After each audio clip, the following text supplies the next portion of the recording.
Assalamualaikum warahmatullahi wabarakatuh. Para pemirsa yang terhormat, alhamdulillah pada video kali ini kita akan sedikit berdendang atau insyadda atau bersyair menyanyikan lagu. Jadi kita bersenandung di sela-sela kesibukan kita bersenandung. Yang mana senandung ini adalah mengingatkan kita kepada keindahan Allah, keindahan ciptaan Allah, dan juga bersenandung dalam tawasau bil haqq wa tawasau bis sabr. Jadi saling nasihat menasihati dalam kebenaran dan nasihat menasihati dalam kesabaran. Jadi senandung kita ini senandung yang bermanfaat untuk hati kita, untuk iman kita, untuk sosial kita. Kebetulan senandung-senandung yang abadi, yang langgeng sepanjang umur itu banyak diantaranya dibawakan oleh legenda musik Indonesia, yaitu legenda dangdut Indonesia, Raja Dangdut Rhoma Irama bersama sonetanya yang merupakan Voice of Muslim. Jadi lagu-lagu yang dibawakan beliau ini adalah bertemakan dakwah. Di samping lagu-lagu cinta yang menghiasi perjalanan kisah kasih manusia, itu tidak kita pungkiri karena cinta itu alamiah. Kita boleh memuji seseorang karena cintanya selama kita tidak melalaikan kepada Allah Subhanahu wa Ta'ala. Jadi akan ada beberapa syair yang kita dendangkan, kemudian kita aji dalam bahasa Arabnya. Jadi dalam video ini kita akan menemukan beberapa keuntungan. Keuntungan pertama, kita bisa berdendang. Keuntungan kedua, kita bisa belajar bahasa Arab. Keuntungan ketiga, kita bisa menyerap apa yang disampaikan untuk kita ingat-ingat dan kita jadikan pegangan, kita jadikan nasihat. Baiklah, lagu yang pertama adalah Harga Diri atau Al-Muru'ah. Bahasa Arabnya harga diri itu Al-Muru'ah. Begini syairnya: boleh saja kita miskin kalau itu demi kehormatan. Boleh saja kita lapar kalau itu demi keimanan. Demi kehormatan boleh miskin, demi kehormatan.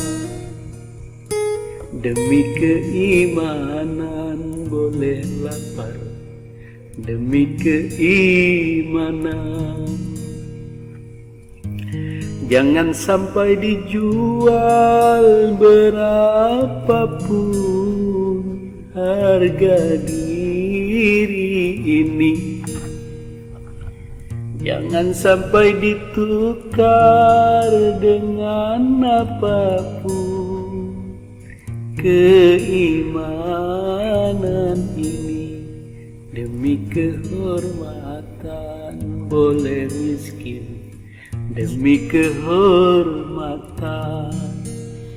Demi keimanan boleh lapar, demi keimanan.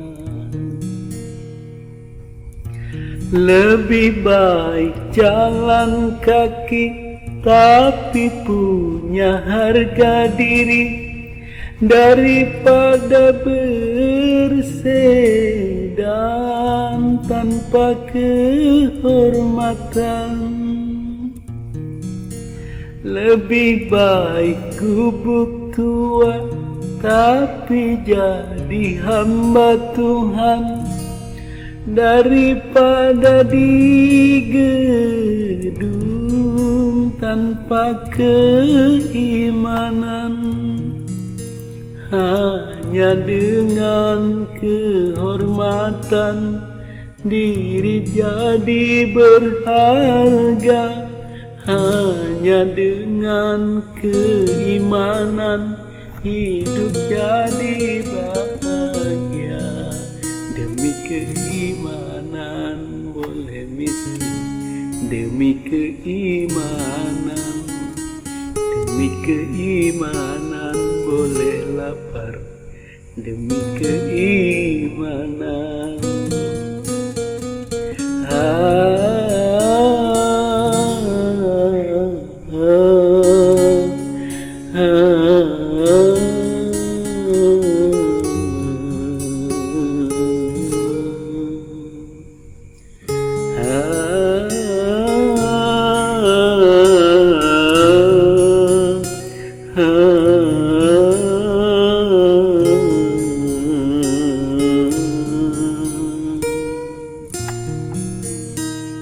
Itu dendangannya.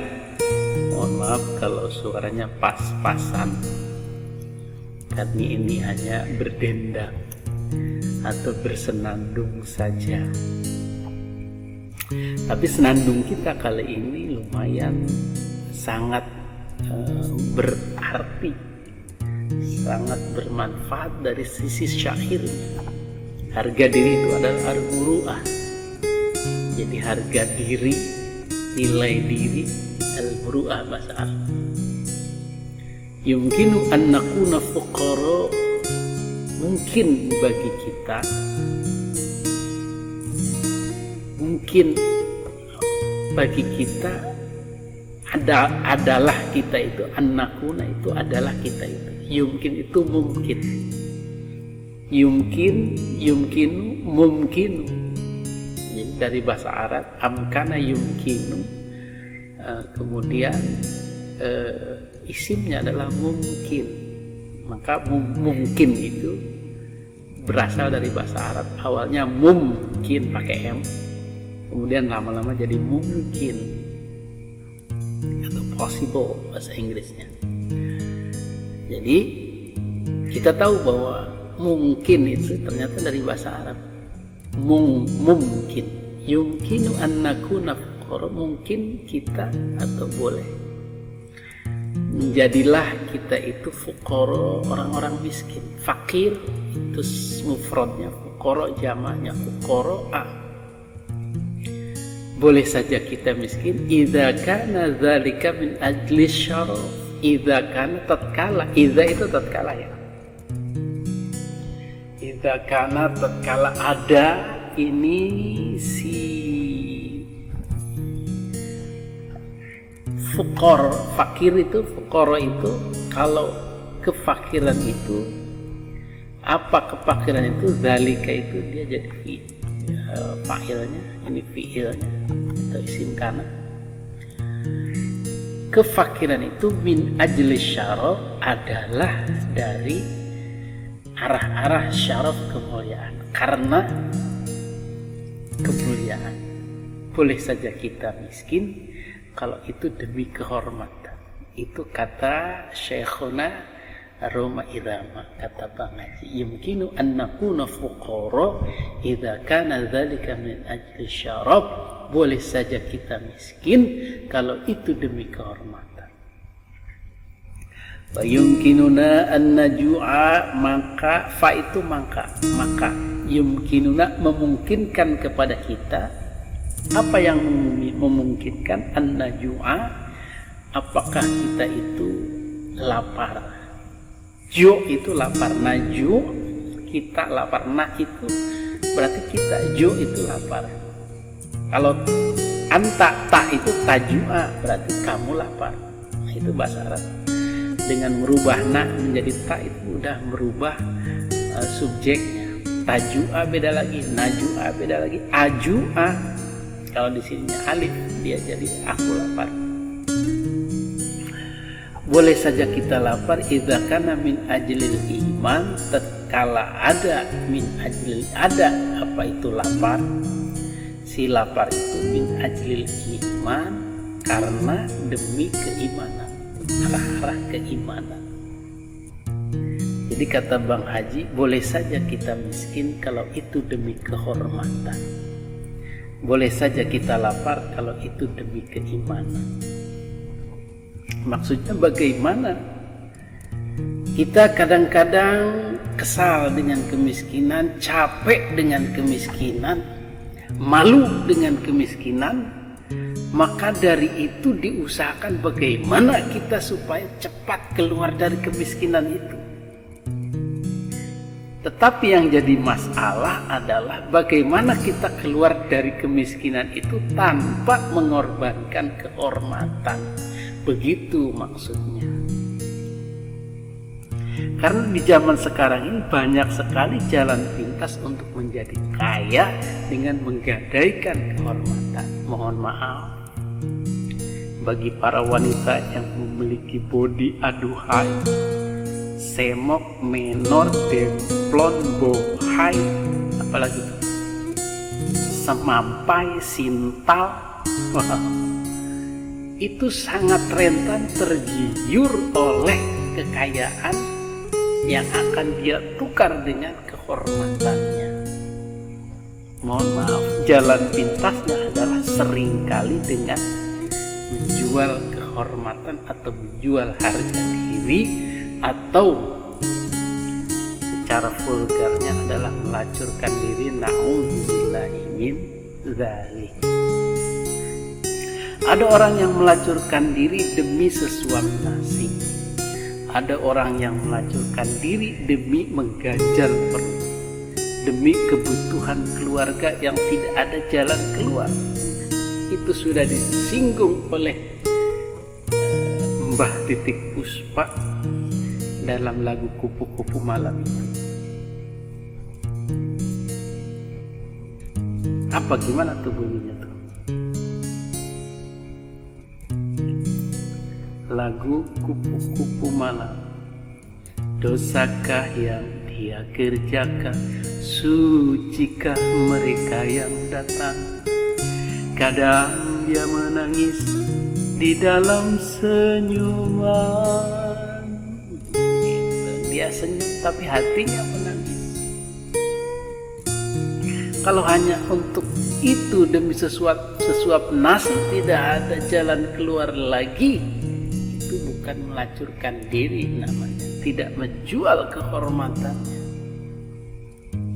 Tetapi yang disebut menjual kehormatan itu adalah mereka yang memupuk kekayaan dengan menjual dirinya. Wanita menjual dirinya, memupuk kekayaan, walaupun ternyata dia sudah bisa keluar dari lingkaran kemiskinan itu, dia tetap di dalamnya. Itulah yang disebut menjual kehormatan. Seorang yang punya status, yang punya harga di masyarakat, yang punya wibawa di mata masyarakat, tiba-tiba jatuh ketika dia menukar semua kehormatannya dengan kekayaan yang akan dia kejar. Contohnya seperti apa?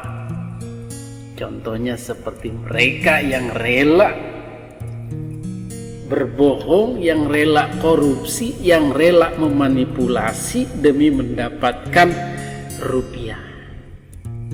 Itulah yang disebut menjual kehormatan, sehingga akhirnya dia tidak berharga lagi di mata masyarakat, apalagi sudah ketahuan, sudah tertangkap KPK, maka itu kekayaannya tidak berarti apa-apa dibanding dengan kehormatannya yang sudah tercemar di mata masyarakat. Dia itu seorang maling, dia itu seorang koruptor, dia itu seorang manipulasi, dan lain seterusnya. Jadi kita miskin, kita lapar, tidak apa-apa, asal jangan sampai menjual kehormatan ataupun keimanan. Seorang karyawan yang bergaji pas-pasan tapi dia bisa sholat, bisa sedekah, bisa puasa, bisa beramal soleh dengan baik, itu lebih baik daripada seorang yang berkedudukan, pekerjaan bagus, tapi dia ditawari oleh bosnya untuk tidak usah sholat. Mau dia. Sekarang gini aja, lu gak usah sholat, gak usah ngaji, gak usah ikut gua gaji besar, lu mau gak?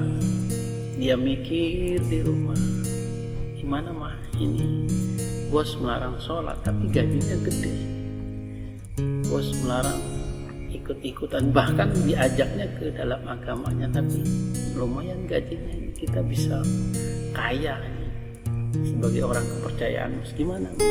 Boleh, kata dia. Nah, itulah masuk ke dalam perangkap menjual keimanan. Jangankan pindah agama, dia mau saja untuk tidak sholat, untuk tidak beramal, untuk tidak melaksanakan perintah Allah demi pekerjaan, demi uang, dia sudah masuk dalam kategori menjual keimanan. Ada orang masuk agama lain, agama Kristen, demi seorang wanita. Ada orang masuk demi seorang, demi makanan, demi sumbangan-sumbangan. Itulah disebut menjual keimanan. Jadi karena lapar tadi dengan karena miskin tadi. Bagaimana seharusnya kalau bisa, dan memang harus bisa, kita boleh miskin tetapi harga diri kita tetap terpelihara. Kita boleh hidup sederhana, kita hidup pas-pasan, tapi tidak ada yang dikorbankan dari segi kehormatan. Perempuan kampung tetap anggun dengan kerudungnya, dengan aktivitas pengajiannya, dengan warawirinya, dia kesana kemari dengan bebas tanpa adanya pelecehan dari laki-laki atau masyarakat. Itu lebih dia nikmati ketimbang dia harus menjadi gunjingan masyarakat dengan menjual diri. Seorang warga tukang ojek misalnya, tiap hari dinas, pergi pagi pulang sore, tetapi dia bahagia dengan keadaannya yang seperti itu, tanpa harus ketinggalan sholat, tanpa harus ketinggalan pengajian, maka dia akan lebih menikmati kemiskinannya, kelaparannya, tanpa mengorbankan imannya. Jadi dia boleh lapar, tapi dia iman, dia ngaji, dia sholat, tetap dijalankan. Itu lebih baik daripada kaya, tapi keimanan dan kehormatan tergadaikan. Betul? Itu mungkin isi syair dari Bang Haji Roma Irama. Lanjut.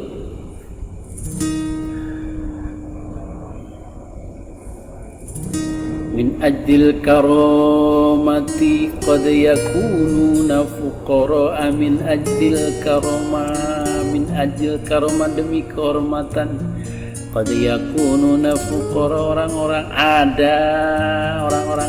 orang-orang menjadi miskin karena kehormatannya, menjaga kehormatannya tadi sudah disinggung di atas. Min ajril iman yumkinu an najua, min ajril iman, demi keimanan mungkin seseorang itu bisa lapar karena demi keimanan. Demi kehormatan boleh miskin, demi kehormatan, demi keimanan boleh lapar, demi keimanan. La tabi, nah itu itu seharusnya tanpa iya. La tabi', jangan engkau jual. Aja mbok dol, bahasa Jawa. Aja ngedol sirah, bahasa Jawa klasiknya. La tabi' bi ayyi thamanin hadhihi izzatin nafs. Jangan engkau jual bi ayyi thamanin, dengan berapapun harga. Apa yang kau jual? Hadhihi izzatan nafsi, inilah harga diri ini. Jangan sampai dijual berapapun harga diri ini. Jangan sampai dijual. Berapapun orang menawar, berapapun kekayaan yang ditawarkan, kalau keimanan, kalau kehormatan, kalau harga diri harus digadaikan, no way, big no, harusnya begitu. Tetapi banyak fenomenanya enggak apa-apa, enggak punya harga diri, yang penting kaya. Enggak punya apa-apa, yang penting hidup sejahtera. Kalau orang mengatakan nggak punya apa, nggak apa-apa, tidak punya harga diri, yang penting makan, itu masih mending. Tetapi kalau ingin kaya dengan menjual harga diri, menjual keimanan, masya Allah. Wala tastabdil bi ayyi syai'in hadzal iman. Wala tastabdil, jangan engkau tukar. Wala tastabdilan, aja nukar sira, jangan kau tukar bi ayyi syai'in, dengan apapun, manapun. Hadzal iman, iman ini jangan sampai kena tukar dia dengan supermi Indomie, dengan bantuan, dengan sumbangan yang dengan syarat itu. Mungkin dengan syarat pindah agama, mungkin dengan syarat tidak melakukan aktivitas pengajian dan lain sebagainya, atau dengan syarat di wanita menjual kehormatannya. Itu jangan sampai dilakukan, pesan Bang Haji. Min ajl karama qad yakununa fuqara, yang tadi tuh, jangan sampai demi kehormatan boleh miskin, demi kehormatan boleh kita lapar. Lanjut. Al-masyu ma'izzatin nafsi afdalu min rukubi saidan bidunil kukhil biduni syaraf. Al-masyu utawi melaku itu berjalan, ma'izzatin nafsi, dengan adanya harga diri. Afdalu itu lebih baik, afdal itu lebih utama, lebih baik. Masyu itu berjalan, ma itu beserta atau serta, izzah itu keagungan nafsi, jiwa atau harga diri. Afdalu adalah lebih baik, min rukubi, daripada rukub, mengendarai. Roki bayar kamu itu mengerukub, itu mengendarai saidan atau sayyarah, itu mobil itu bisa saidan, bisa sayyarah. Biduni syarab, biduni tanpa, dengan tidak atau tanpa, bi itu dengan duna, tidak atau tanpa syarab kemuliaan. Lebih baik jalan kaki tapi punya harga diri, daripada bersedan tanpa kehormatan. Tuh, naik sedan bagus, kinclong, masya Allah, tetapi uangnya hasil korupsi. Naik sedan bagus, mobil bagus, tapi uangnya dapat dari hasil ngajablay, dari hasil melacurkan diri, dari hasil prostitusi. Atau dalam aktivitas agama adalah dengan menjual agama, menjual ayat-ayat Allah, menipu dengan agama, seperti misalnya menyumbang, judulnya adalah menyumbang, silakan saudara-saudara menyumbang untuk Palestina, silakan menyumbang untuk pesantren, silakan menyumbang untuk Al-Quran, tetapi ternyata uang sumbangannya diembat sama dia, beli mobil sedan, beli mobil Fortuner, beli mobil Pajero, beli mobil BMW. Nah, itulah yang disebut lebih baik jalan kaki tapi ada harga diri daripada bersedan tanpa kehormatan. Tak ada kehormatan, paling tidak dia harus merasa di mata Allah dia hina, walaupun di mata manusia belum ketahuan dia merasa baik, tapi secara psikologi dia harus merasakan bahwa itu tanpa kehormatan. Apakah nyaman hidup seperti itu? Tentu tidak. Secara psikologis tetap tidak bahagia, karena ada dosa yang dia lakukan di balik kemewahan itu. Dia harus berpikir, oh berarti aku lebih baik jalan kaki daripada harus hidup-hidup begini ini. Kerja nggak bener, tak punya harga diri, kehormatan, korupsi, manipulasi, sikat sana, sikat sini, sikut sana, sikut sini. Nggak bener ini. Memang aku punya segalanya, kebeli ini, kebeli itu, tapi Masya Allah, ini langkahku, ini sesat ya Allah. Stop, dia bertobat hari itu juga, itu lebih baik. Jual semua kekayaan hasil korupsinya itu, serahkan, bahkan menyerahkan diri, meminta untuk diaudit lagi, atau menjual semua hasil haramnya itu, kemudian dia hidup sederhana. Itu lebih baik jalan kaki, lebih baik melaku sikil daripada berkendara tanpa kehormatan tadi. Itulah pesan dari Bang Haji. Al-Quhul Qadim, gubuk yang dimin tua, wa huwa Abdullah Halil, sementara dia orang, Abdullah adalah hamba Allah, minal aish afdalu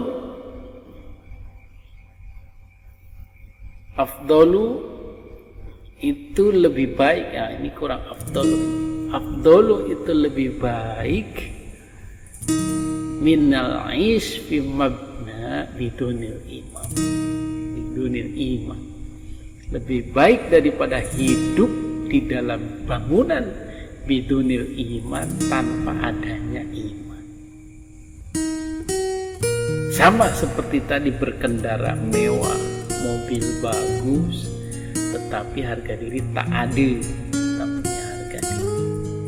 Sebaliknya, berjalan kaki, bertani, berkebun, berjalan kemana-mana, tapi dia punya keimanan, tapi dia bisa sholat dengan tekun, pengajian diikuti, tidak merugikan orang, bahkan bermanfaat bagi orang, maka itu jauh lebih baik secara psikologis maupun secara amaliyah dia kepada Allah lebih baik.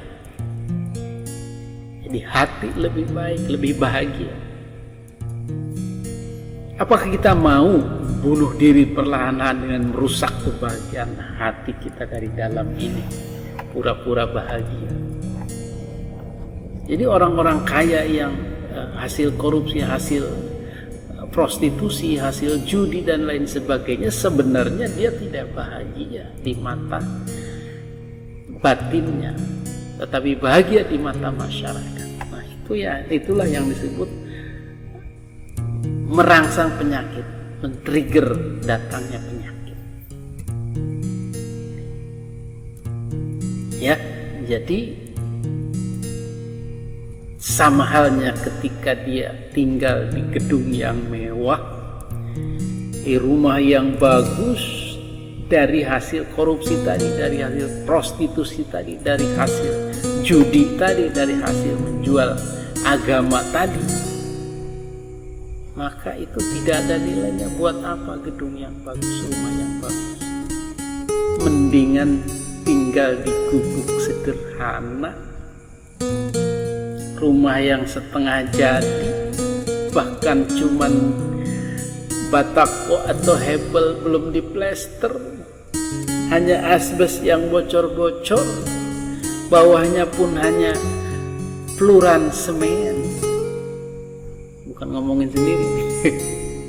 Ya, itu lebih baik daripada tinggal di gedung tetapi tidak sempat ngaji, tidak sempat sholat, tidak sempat puasa, bahkan dikejar-kejar dosa. Ini memilih loh, bukan maksudnya alternatif terbaik. Ini pilihan yang sulit, maksudnya begitu.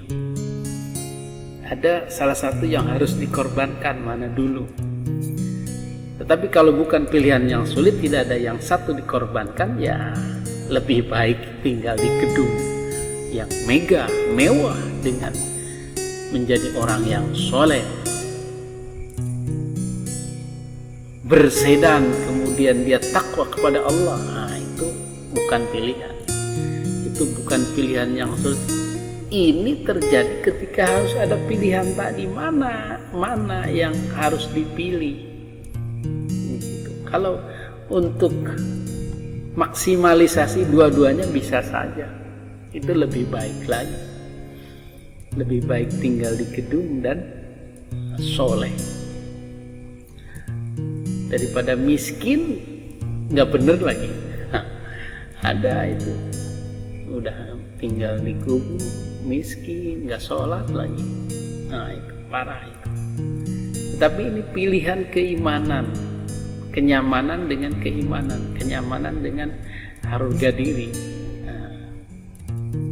Kalau ada pilihan mana yang harus dikorbankan, please jangan korbankan harga diri, please jangan korbankan keimanan. Itu maksudnya. Jadi lebih baik ini adalah pilihan yang sulit ketika harus memilih. Tetapi ketika tidak harus memilih, ya nggak usah memilih-milih. Wah, aku nggak mau tinggal di gedung mewah, lebih baik tinggal di gubuk tua. Karena tinggal di gedung mewah itu tidak menjamin bisa sholat. Bukan begitu. Kalau orangnya sudah mampu untuk menjadi takwa kepada Allah, tinggal dimanapun gak masalah. Tidak ada yang harus dikorbankan. Kamu tinggal di gedung ini, tapi kamu gak usah sholat. Kamu tak kasih mobil, tapi kamu gak usah sholat. Gak usah.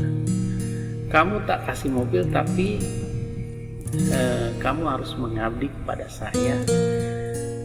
Dihina, dicaci, dimaki, dipermalukan, harus tahan karena aku orangnya sableng misalnya. Dia harus memilih, apa harus aku terima tawaran ini gitu. Lebih baik sih jangan gitu. Kamu saya belikan mobil yang mewah, rumah yang bagus, tapi maukah kamu jadi simpanan saya tanpa dinikahi? Aku gak mau nikah, ribet, kamu cukup melayani aku. Nah, disitulah dia diberi pilihan mau atau enggak. Seorang wanita yang punya harga diri, punya keimanan, tentu lebih baik jalan kaki daripada bersedar tanpa kehormatan. Begitu maksudnya. Lebih baik tinggal di gubuk tua daripada tinggal di gedung tanpa keimanan dan kehormatan. Itu maksudnya. Faqad sma'al muru'a kanat an li nafsil izzah. Faqad hanya dengan ma'al muru'ah, dengan kehormatan diri jadi berharga. Kanat lin nafsi izzatun, maka ada lin nafsi bagi jiwa izzatun itu kemuliaan, keagungan. Faqat bil iman, tasbahul hayatu sa'ida, maka hanya dengan keimanan tasbahul hayatu, manjing subuh atau besoknya kehidupan itu menjadi bahagia, kehidupan kemudian menjadi bahagia. Ternyata tolak ukurnya adalah keimanan dan kehormatan tadi untuk kebahagiaan itu, bukan mobil, kendaraan dan rumah. Jadi yang pokoknya itu sumber kebahagiaan itu sebenarnya adalah keimanan dan harga diri. Itu yang mendrive atau melahirkan kebahagiaan susulannya. Tetapi kalau yang jadi pokok itu adalah uang, kemudian harta yang dikejar, maka kemudian akan mengorbankan harga diri, kemudian akan mengorbankan keimanan, maka kebahagiaan tidak akan muncul. Jadi awal utamanya adalah keimanan dan kehormatan tadi nomor satu, baru yang lainnya mengikuti.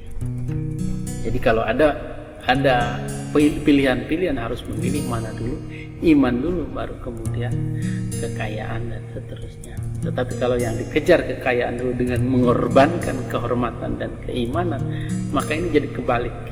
Akan terjadi perang batin, akan terjadi penderitaan batin yang pada akhirnya adalah menimbulkan penyakit-penyakit fisik atau penyakit-penyakit jiwa. Demikian dendangan kita kali ini. Dendangan ya, bukan tendangan.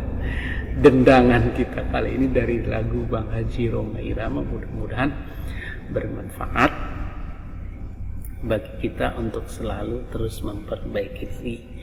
Jadi kita bisa berdendang, kemudian bisa belajar bahasa Arab, kemudian bisa mengambil intisari dari syair-syair Haji Roma Irama ini. Demikian untuk pertemuan kali ini. Assalamualaikum warahmatullahi wabarakatuh.